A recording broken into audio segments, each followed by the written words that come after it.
GNN की खुसूसी transmission में आपको एक बार फिर खुशामदीद कहते हैं। अमरीकी इंतखाबात हैं और डोनाल्ड ट्रंप या फिर जो बाइडन, कौन होगा दुनिया का ताकतवर तरीन शख्स? अमरीकी सदारती इलेक्शन में नताइज आने का सिलसिला जारी है। और अगर हम बात करें नताइज की और कौन सी जो इस वक्त कौन सा इदारा जो है वो क्या नताइज दे रहा है, अगर हम द गार्जियन की बात करें तो इस वक्त जो बाइडन को बरतरी हासिल है। और आप देख सकते हैं कि जो बाइडन जो है वो 270 में से 131 इलेक्टोरल वोट्स हासिल कर चुके हैं, जबकि डोनाल्ड ट्रंप जो हैं उनको 98 यानी 98 इलेक्टोरल वोट्स जो हैं वो हासिल हो गए हैं। ये हम द गार्जियन की बात कर रहे हैं। हर 15 सेकंड के बाद ये अपडेट हो रही है और इसका मतलब ये है कि नताइज जैसे जैसे आते जा रहे हैं इस पर सूरत हाल वाज़ेह होती जा रही है। अगर हम मुख्तलिफ रियासतों की बात करें तो जो नताइज आने का सिलसिला है वो ईस्ट कोस्ट से आना शुरू हुआ और अब हम देख रहे हैं कि इन रियासतों का जो कि पहले ग्रे कलर था अब वो आहिस्ता आहिस्ता मैप पर कलर चेंज होता जा रहा है। और जहां जहां पर हम देख रहे हैं कि ब्लू कलर है, इसका मतलब यह है कि वो डेमोक्रेट्स के पास चली गई। मिसाल के तौर पे Vermont, New York, Massachusetts, Rhode Island, Connecticut, new Jersey, Delaware, Maryland, Washington DC, Virginia, Illinois और कोलोराडो और न्यू मैक्सिको, ये वो रियासतें हैं जहां पर हम देख रहे हैं कि जो डेमोक्रेट हैं वो इस वक्त कामयाब हो चुके हैं। दूसरी जानिब जहां जहां पर कलर जो है वो रेड हो चुका है वहां पर डोनाल्ड ट्रंप ने अपने पंजे गाड़ लिए हैं। मसलन Wyoming, North Dakota, South Dakota, Nebraska, Kansas, Oklahoma, Arkansas और इसके अलावा मिसिसिपी, अलास्का, इंडियाना, केंटकी, ये वो रियासतें हैं जहां पर इस वक्त हम ये देख रहे हैं कि जो कलर है वो चेंज हो चुका है और आहिस्ता आहिस्ता अब सूरत हाल वाज़ेह होती जा रही है। जैसे जैसे नताइज आएंगे ये पूरा मैप जो है वो अपना कलर चेंज करता रहेगा और नताइज जैसे जैसे आएंगे हम आपको अपडेट करते रहेंगे। एक नतीजा जो है वो भी हम आपसे शेयर करेंगे और आपको बताएंगे कि इलेक्शन डे पर ट्रंप और बाइडन ट्विटर पर भी एक्टिव रहे। दोनों सदारती उम्मीदवार वोटर की ट्विटर पर हौसला अफजाई करते रहे। ट्रंप ने रिवायती दावा करते हुए कहा कि वो पूरे अमेरिका में बहुत अच्छी पोजीशन पर जा रहे हैं। ट्रंप ने अपने हामियों और वोटर्स का ट्वीट में शुक्रिया भी अदा किया और ट्रंप का कहना था कि जीतना आसान और हार मुश्किल है। दूसरी तरफ जो बाइडन ने वोटर्स को तजवीज़ दी कि वो कतार में रहेंगे तो पोलिंग का वक्त खत्म होने से कबल वोटिंग के अहल होंगे। बाइडन ने ट्वीट में कहा कि बहुत सी जगहों पर वोटिंग का वक्त खत्म हो रहा है, याद रखिए आपने कतार में रहना है। फिलहाल आप देख सकते हैं कि इस वक्त जो मुख्तलिफ रियासतें हैं वहाँ पर क्या सूरत हाल है और इन रियासतों के जो कलर्स हैं वो आहिस्ता आहिस्ता तब्दील होते जा रहे हैं। ओवरऑल अगर हम बात करें तो इस वक्त 270 की जो लड़ाई है यानी 270 इलेक्टोरल वोट्स की, उसमें फिलहाल जो बाइडन आगे हैं 131 इलेक्टोरल वोट्स लेके, जबकि डोनाल्ड ट्रंप ने अभी तक सेंचुरी नहीं की है और वो नर्वस 90s का शिकार है। 98 इलेक्टोरल वोट्स उन्होंने हासिल कर लिए हैं।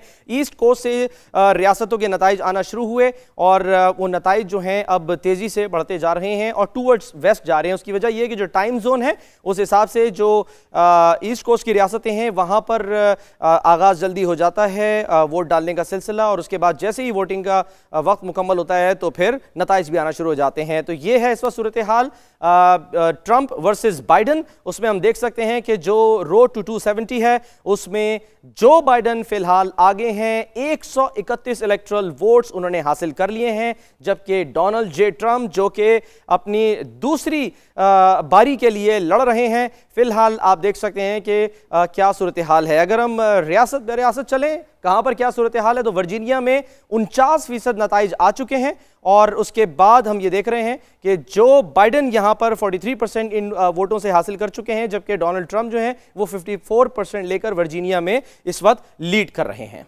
जी हाँ, इसके बाद अगली स्टेट की जानिब अगर बढ़ें और आपको बताएं कि अगली स्टेट में इस वक्त क्या सूरत हाल है। यहाँ पर 3 इलेक्टोरल वोट्स हैं। वर्मोंट की बात कर रहे हैं, 83% नताइज जहाँ पर मौसूल हो चुके हैं। यहाँ पर अगर लीड देखी जाए तो बाइडन 67% वोट जो है वो हासिल कर चुके हैं और ट्रंप की अगर बात की जाए तो वो यहाँ पर पीछे हैं। 29% उन्होंने यहाँ पर वोट हासिल किए हैं। अगली रियासत की जानिब बढ़े जहाँ पर 11 इलेक्टोरल वोट हासिल किया है। मैसाचुसेट्स की बात की जाए 33% यहाँ पर जो है वो रिजल्ट्स आ चुके हैं और यहाँ पर भी बाइडन को बढ़तरी हासिल है। 67% वोट उन्होंने हासिल किए हैं और अगर ट्रंप की बात की जाए तो वो यहाँ पर 30% वोट हासिल कर चुके हैं और वो यहाँ पर पीछे है। इसी तरह दीगर जो स्टेट्स हैं उनकी जानिब बढ़े। कनेक्टिकट की बात करें जहाँ पर अभी तक सिर्फ 10% जो है वो हमें रिजल्ट मौसूल हो चुके हैं और यहाँ पर 7 इलेक्टोरल वोट हैं और यहाँ पर भी यही देखा जा रहा है ब्लू की जो एक वेव है यहाँ पर जो बाइडन 55% वोट यहाँ पर हासिल कर चुके हैं और ट्रंप जो है वो पीछे हैं 43% वोट वो यहाँ पर हासिल कर चुके हैं। इसी के साथ साथ अगर हम अगली स्टेट की जानिब बढ़े, वहाँ की सूरत हाल पर नजर डालें, न्यू जर्सी की जानिब देखें तो यहाँ पर 14 इलेक्टोरल वोट्स हैं और यहाँ के 50 से ज्यादा 60% वोट जो है वो नजर आ चुके हैं। 7% रिजल्ट बाइडेन ने यहाँ पर 61% वोट हासिल किए हैं और ट्रंप जो है उन्होंने 37% यहाँ पर वोट हासिल करने के बाद वो यहाँ पर पीछे हैं।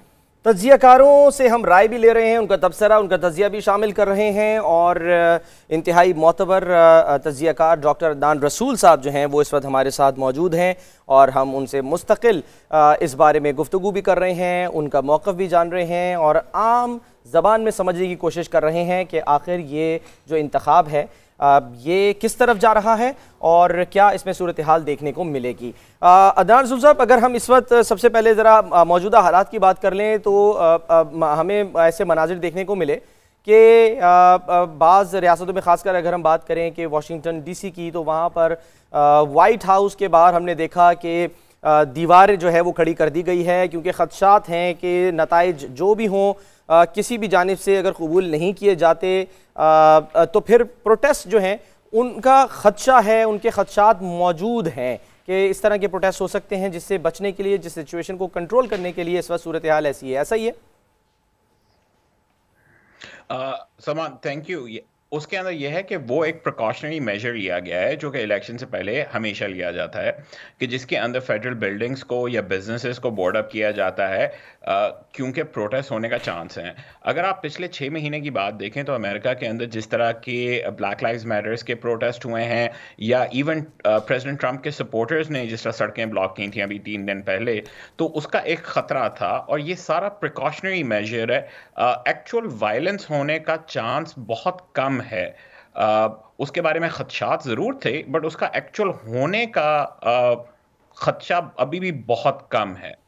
लेकिन अगर ज़ाहिर कम है, लेकिन जो इशारे मिल रहे थे डॉक्टर साहब, हम ये देख रहे थे कि ख़ासकर डोनाल्ड ट्रंप की जानिब से कि वो बार बार जो लैंग्वेज इस्तेमाल कर रहे हैं, जिस तरह से वो अपनी कैंपेन के दौरान भी जो उनके मुखालिफ हैं जो बाइडेन, उनको तनकीद का निशाना बनाते रहे हैं, तो बज़ाहिर ऐसा लग रहा है कि अगर जो नताइज अगर उनके ख़िलाफ़ आते हैं, उनके बरक्स आते हैं, तो शायद वो कबूल करने के लिए तैयार ना हो। देखिए, उसके अंदर एक मज़े की बात यह है कि अमेरिकन सिस्टम के अंदर कहीं ये नहीं लिखा कि किसी सिटिंग प्रेसिडेंट को नताइज तस्लीम करने की ज़रूरत है। जो नतीजा होता है उसको सर्टिफाई करती है कांग्रेस। पहले स्टेट लेवल पे सर्टिफाई होता है, फिर कांग्रेस सर्टिफाई करती है और उसके बाद जो भी प्रेसिडेंट होता है, अगर तो वो इलेक्शन हार जाता है तो 20 जनवरी को उसका टेन्योर वैसे ही ख़त्म हो जाता है। तो उसमें चाहे वो माने या ना माने उसका कोई ख़ास फ़र्क पड़ता नहीं है।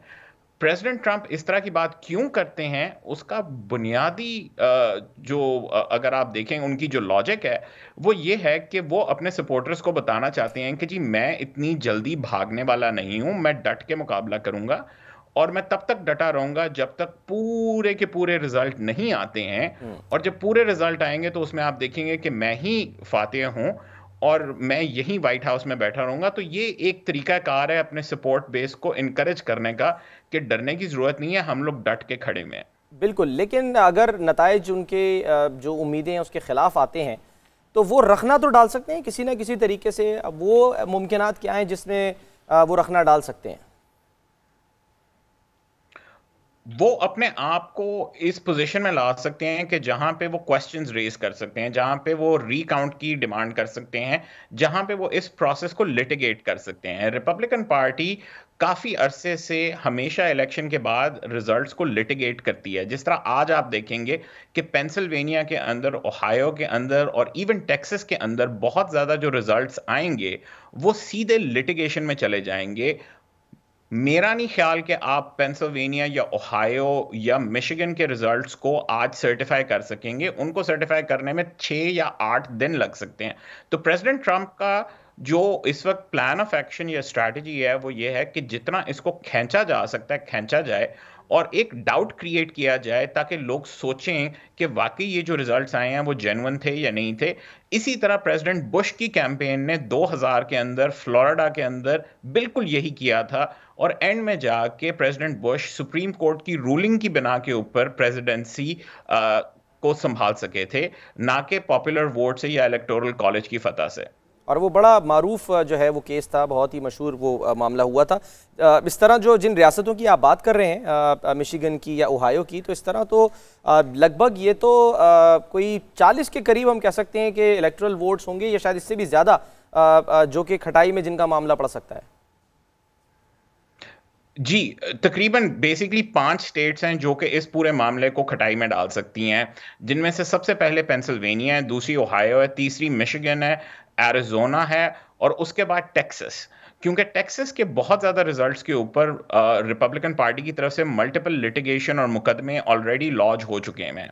लेकिन तो उसमें अगर तो वो उनको मुकदमे सीधे खिफत का सुप्रीम सामना कोर्ट में करना पड़ा जब फैसला आया, 1,27,000 वोट का भी फैसला आया कि वो तो उनको तो लेजिटिमेट करार दे दिया गया है जो ड्राइव इन वोटिंग के जरिए दिए गए थे। वो फैसला जब आया था वो टेक्सास की सुप्रीम कोर्ट से आया था। कहीं पे ये नहीं लिखा है कि सुप्रीम कोर्ट का फैसला टेक्सास की का फाइनल है। ये फैसला अब फेडरल कोर्ट में जाएगा, तो फेडरल अपेलेट कोर्ट के सिस्टम में ये फैसला आते आते आते सुप्रीम कोर्ट तक तकरीबन 6 से 8 हफ्ते भी लग सकते हैं। तो जो रिपब्लिकन स्ट्रैटेजी है वो वही है कि इन रिजल्ट्स को खींचा जाए और किसी हद तक डाउट क्रिएट किया जाए कि ये रिजल्ट्स वाकई सही भी हैं या नहीं हैं, और इवेंचुअली 6-8 हफ्ते के बाद अगर वही फैसला आता है तो फिर उनको मान लिया जाए, बट उस टाइम पर मान लिया जाए। अच्छा, इस दौरान अगर हम सिनेरियोस की बात कर रहे हैं कि या तो ये हम देखने को हमें मिलेगा कि जो नताइज आएंगे, अगर वो क्लैरिटी के साथ नताइज आ गए और उनको कबूल कर लिया गया किसी भी जानिब से, तो इसका मतलब ये होगा कि शिकस्त तस्लीम कर ली जाती है और अगला जो भी प्रेसिडेंट बनता है वो वाइट हाउस चला जाए। लेकिन अगर ऐसा नहीं होता, खासकर जो क्योंकि ज़ाहिर है डोनाल्ड ट्रंप जो है वो तो प्रेसिडेंट हैं, अगर वो इलेक्शन हारते हैं तो फिर उस सूरत में सिनेरियो क्या बनेगा? अगर वो कबूल करने से इनकार कर देते हैं कि मैं नताइज को नहीं मारा और चैलेंज कर दिया जाता है उनको, तो फिर क्या होगा? उसका प्रोसीजर क्या होगा? किस तरह से मामला जो हैं वो आगे बढ़ेंगे? और इसमें कितना आप जो कह रहे हैं कि खींच सकते हैं, तो कहाँ तक और कब तक खींच सकते हैं? उसमें बड़ा सीधा सा तरीकाकार है कि कॉन्स्टिट्यूशन के मुताबिक 20 जनवरी को इनकी मुद्दत कंप्लीट हो जाती है। चाहे वो फैसला माने चाहे फैसला ना माने, कॉन्स्टिट्यूशन के मुताबिक 20 जनवरी के बाद वो इस मुल्क के प्रेसिडेंट नहीं रहेंगे अगर वो ये इलेक्शन नहीं जीत पाते।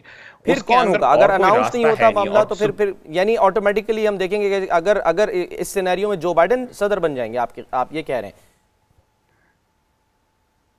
तो उसमें फिर ये हो जाएगा कि अगर फैसला अनाउंस नहीं होता, नॉर्मली एक्सपेक्टेशन ये होती है कि 6 से 8 हफ्ते के अंदर फाइनल सर्टिफिकेशंस आ जाती हैं। इस वक्त कोशिश ये है और जितना प्रेशर है कि अगले 6 हफ्ते के अंदर अंदर अगर कोई वोट बच भी गए हैं, लिटिगेशन हो भी जाती है, तो वो कम से कम दिसंबर के मिडल से पहले हर चीज सर्टिफाई हो जाएगी। ये बात सेक्रेटरी ऑफ स्टेट्स भी कर चुके हैं, डिफरेंट स्टेट्स के, जो कि इलेक्शन को ओवरसी करते हैं, और बहुत ज्यादा स्टेट्स ने इस इंसिस्टेंस का भी इजहार किया है कि वो नवंबर के मिडल तक सारे नताइज को हतमी करार देना पसंद करेंगे, और उसके लिए अगर ओवर टाइम करना पड़ता है, स्टाफ इकट्ठा करना पड़ता है, वो करने को तैयार हैं, ताकि रिकाउंट भी हो तो वो टाइम पे मामला मुकम्मल हो जाए मिड दिसंबर तक। अच्छा, और ये भी एक इम्पॉर्टेंट फैक्टर रहा आपके ख्याल में कि जो इस दफ़ा अर्ली वोटिंग हुई है और मेल इन बैलेट जो है ज़ाहिर है वो भी हुआ, उस पर अलग बात है कि डोनाल्ड ट्रंप जो हैं वो सुप्रीम कोर्ट के फैसले पर तनकीद करते हैं, लेकिन जो अर्ली वोटिंग हुई उससे हम ये कह सकते हैं कि उसके भी असरात पड़े हैं और लोग बड़ी तादाद में बाहर निकले हैं। गो के कोरोना वायरस फैला हुआ था, 1 लाख केसेस भी जो हैं वो सामने आ रहे थे रोज़ाना की बुनियाद पे, तो इसके बावजूद आपको लगता है कि इसका फ़र्क पड़ा? अर्ली वोटिंग का जो इस दफ़ा रुझान देखा गया है और जिस किस्म का टर्नआउट देखा गया, वो अमेरिकन हिस्ट्री में पिछले 100 साल में नहीं देखा गया। यंगर जनरेशन ने बहुत ज़्यादा वोट किया है, उसके अलावा लोगों ने जनरली बाहर निकल के मेल इन वोटिंग की है, अर्ली वोटिंग की है, तो वो डेमोक्रेसी के लिए तो बड़ी अच्छी बात है। अब ये कहना कि उसका एडवांटेज किधर हुआ है, वो काफी अर्ली है। नॉर्मली ये जब नतीजा आएगा तो पता चलेगा कि लोग जो बाहर निकले वो ट्रंप की पॉलिसीज पर मोहर शब्द करने के लिए निकले या ट्रंप को वो ऑफिस से बाहर निकालने के लिए निकले। वो बात का अभी हम लोगों को पता आने में टाइम लगेगा, बट आप देख के इस बात पे सरप्राइज होंगे कि बहुत ज्यादा लोग ट्रंप के हक में निकले हैं। प्रेसिडेंट की पॉपुलैरिटी बहुत अंडर एस्टिमेट की जाती है। प्रेसिडेंट की बहुत ज्यादा हिडन पॉपुलैरिटी है और लोग उनको बड़े खुशी से वोट देने को तैयार हैं। वो और बात है कि वो बताते नहीं, उनको हम लोग शाय ट्रंप वोटर्स कहते हैं, जो कि अनाउंस नहीं करना चाहते कि वो प्रेसिडेंट ट्रंप को वोट दे रहे हैं, बट वो वोट जाके अपना प्रेसिडेंट ट्रंप को ही देते ऐसा हैं। क्यों होता वो है? किसी को इसकी अनाउंस क्या नहीं वजह है? करना ऐसा क्यों होता है? क्योंकि प्रेसिडेंट ट्रंप की जो रेटरिक रही है, वो जिस किस्म की बातें करते हैं, वो कुछ लोगों को बड़ी नागवार गुजरती हैं। बहुत ऐसे लोग हैं जो कि दिल ही दिल में उनकी काफ़ी बातों से एग्री करते हैं कि टैक्स कट्स के ऊपर वो इनके साथ एग्री करते हैं, उनकी इकोनॉमिक हैंडलिंग पे उनके साथ एग्री करते हैं, बट जो उनकी पॉलिसीज़ इमिग्रेशन के मामले में हैं या उनकी जो पॉलिसीज़ कोरोना वायरस के साथ एसोसिएटेड रही हैं, उनसे वो एग्री करने को तैयार नहीं है। तो इस किस्म की सिचुएशन में जो एक वोटर है, वो अपने आप को डॉक्टर डिक्लेयर साहब, नहीं अगर करना ये पसंद मामला करता हम कि वो किसको पाकिस्तान के वोट पॉइंट ऑफ करे। व्यू से देखें तो फिर ऐसे तो लोगों को मुनाफिक कहा जाएगा कि जो कह कुछ रहे हैं और वोट जाके किसी और को दे रहे हैं, और इसकी तो आपको पता है बड़ी तनकीद होती है ऑन ए लाइटर नोट। उन लोगों को हम लोग इंडिपेंडेंट कहते हैं, क्योंकि वो अपने आप को डिक्लेयर नहीं करना पसंद करती हैं, और यहाँ पे लोग बहुत पॉसेसिव हैं अपने वोट के मामले में कि वो किधर वोट करते हैं। इसीलिए लोग ज़्यादातर अपने आप को इंडिपेंडेंट रजिस्टर करते हैं, रादर कि अपने आप को रिपब्लिकन रजिस्टर करें या डेमोक्रेट रजिस्टर करें। ठीक है। अच्छा डॉक्टर साहब, साथ ही रहिएगा। डोनाल्ड ट्रंप के मुशीर हैं साजिद तारड़ साहब, उन्होंने हमें ज्वाइन किया है। साजिद तारड़ साहब, खुशामदीद कहते हैं आपको इस ट्रांसमिशन में। जो अभी इब्तदाई नताइज सामने आ रहे हैं, आप घबरा तो नहीं रहे? नहीं सर, इन रिजल्ट जो आ रहे हैं इनमें कोई भी अनएक्सपेक्टेड चीज अभी तक नहीं आई है। घबराहट तो तब होती है कोई चीज सरप्राइज करे आपको। तो अभी तो जो स्टेटें उनके जानी थी ब्लू स्टेट्स, वो सारी जो सोशलिस्ट स्टेट्स थी वो उनको गई है। हमारी स्टेट देखें, फ्लोरिडा में हम आगे, फ्लोरिडा हमारे इंटरनल पोल के हिसाब से हम फ्लोरिडा जीत चुके हैं। और जो मैं यहाँ ये भी बताना चाहूंगा कि ट्रेंड ये होता है जब फ्लोरिडा जीतते हैं, साथ Georgia, north Carolina, south Carolina भी आप जीत जाते हैं। अभी पेंसिल्वेनिया इज अ की स्टेट। स्विंग स्टेट्स में तो एक भी स्टेट ऐसी नहीं है जहां हमें कुछ सरप्राइज आया हो। यहाँ पे मैं ये आपके देखने वालों को ये भी एक क्विक सा बताना चाहता हूँ कि इलेक्शन 101 कैसे चल रहा है यहाँ पे। पेंसिल्वेनिया, ओहायो और इन एरिया में इसको कहते हैं रस्ट स्टेट, रस्ट स्टेट। इसमें यहाँ पे जो मेन इंडस्ट्री है वो फ्रैकिंग की है, और उसको जो बाइडेन साहब बैन करने का पहले ऐलान कर चुके हैं। और फिलाडेल्फिया जो है पिछले पूरे एक हफ्ते से चल रहा है, रेशल वहां पे इश्यूज चल रहे हैं। 30 पुलिस वाले हॉस्पिटल में पड़े हैं, 40 स्टोर लूटे जा चुके हैं। और उसके बाद एक तो ये फ्रैकिंग की बताई। टेक्सास जो है पाकिस्तान के साइज जितनी एक स्टेट है, सबसे ज्यादा इलेक्टोरल वोट कैलिफोर्निया के बाद उनके आते हैं। वहां ऑयल इंडस्ट्री है, और उसका भी जो बाइडेन साहब ऐलान कर चुके हैं कि वो आते ही सबसे पहले ऑयल इंडस्ट्री को बंद कर देंगे।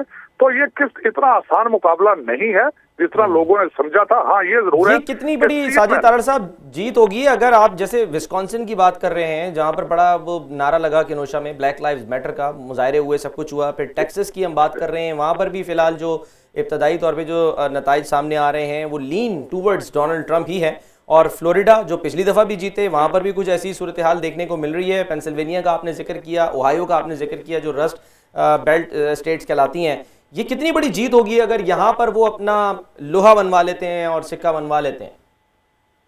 देखिए, मैं डोनाल्ड ट्रंप साहब के साथ 2016 में भी ट्रैवल करता रहा हूँ रस्टक बेल्ट में, और मैं इस दफा भी करता रहूंगा।